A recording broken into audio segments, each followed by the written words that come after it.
एक दिन गौतम बुद्ध अपने शिष्यों के साथ एकदम शांत बैठे हुए थे।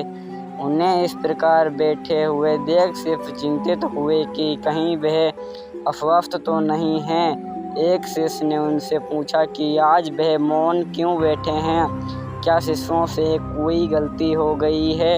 इसी बीच एक अन्य शिष्य ने पूछा कि क्या वह अस्वस्थ हैं, पर बुद्ध मौन रहे। तभी कुछ दूर खड़ा एक व्यक्ति जोर से चिल्लाया, आज मुझे सभा में बैठने की अनुमति क्यों नहीं दी गई है।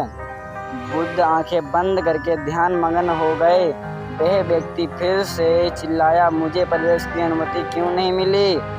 इसी बीच एक उदार शिष्य ने उसका पक्ष लेते हुए कहा कि उसे सभा में आने की अनुमति प्रदान की जाए। बुद्ध ने आंखें खोली और बोले, नहीं, वे अछूत है, उसे आज्ञा नहीं दी जा सकती। ये सुनकर शिष्यों को बड़ा आश्चर्य हुआ। बुद्ध उनके मन का भाव समझ गए और बोले, हाँ, वह अछूत है।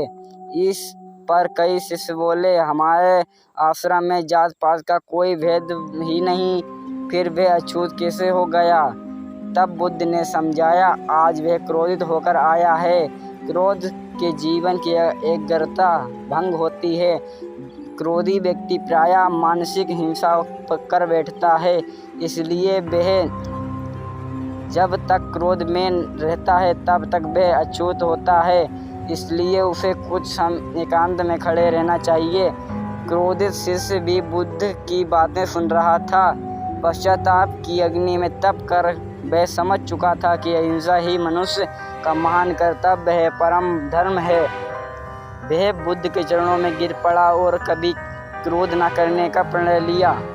आशय यह है कि क्रोध के कारण व्यक्ति अनर्थ कर बैठता है और पश्चाताप उसे बाद में ही होता है, जिसका कोई लाभ नहीं मिलता। इसलिए हमें क्रोध नहीं करना चाहिए। असल मायने में क्रोधित व्यक्ति अछूत हो जाता है और उसे अकेला छोड़ देना चाहिए। क्रोध करने से तन, मन और धन तीनों की हानि होती है। क्रोध से ज़्यादा हानिकारक कोई वस्तु नहीं है।